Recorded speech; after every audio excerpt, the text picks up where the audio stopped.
Na primavera seguinte, época do ano em que os reis costumam sair para a guerra, Davi mandou que Joabe, os seus oficiais e o exército israelita fossem atacar os inimigos. Eles venceram os amonitas e cercaram a cidade de Rabá. Mas Davi ficou em Jerusalém.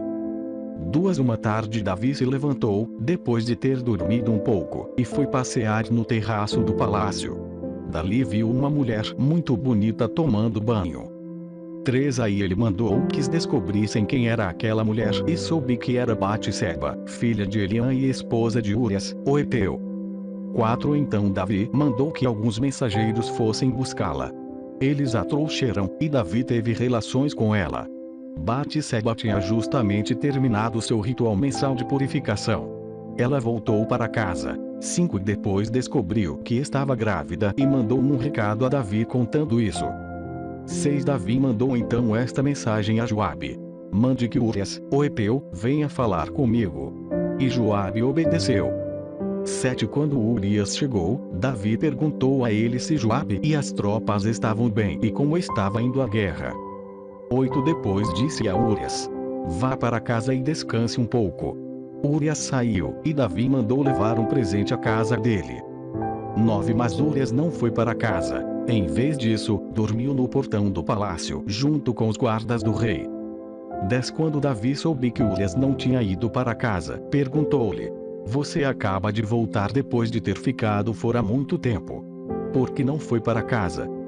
Urias respondeu: os homens de Israel e de Judá estão longe, na frente de batalha, e a arca da aliança está com eles.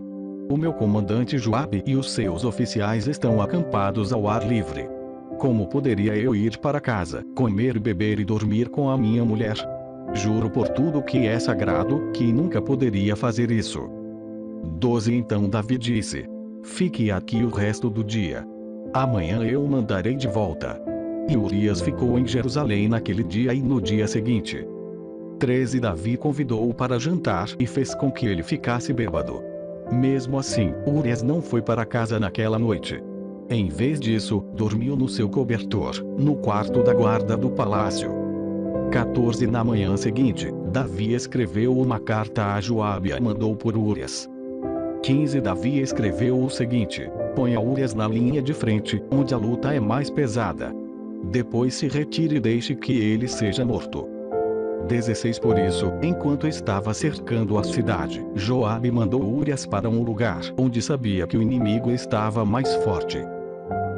As tropas inimigas saíram da cidade, lutaram contra as forças de Joabe e mataram alguns oficiais de Davi. E Urias também foi morto.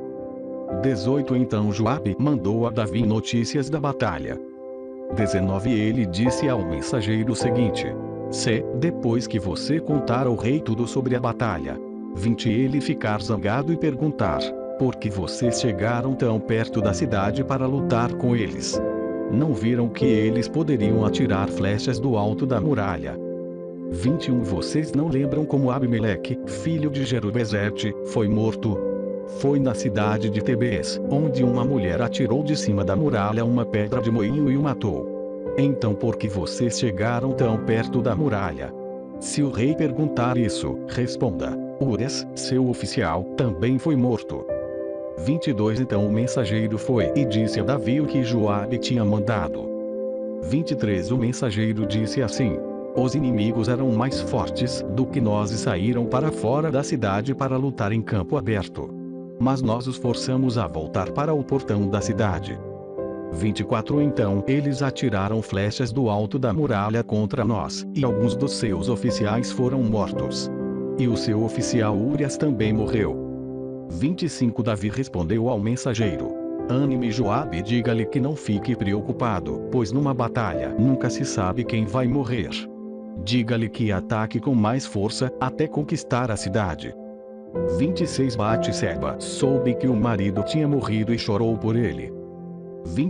Que passou o tempo de luto, Davi mandou trazê-la para o palácio. Ela se tornou sua esposa e lhe deu um filho. Mas o Senhor não gostou do que Davi tinha feito.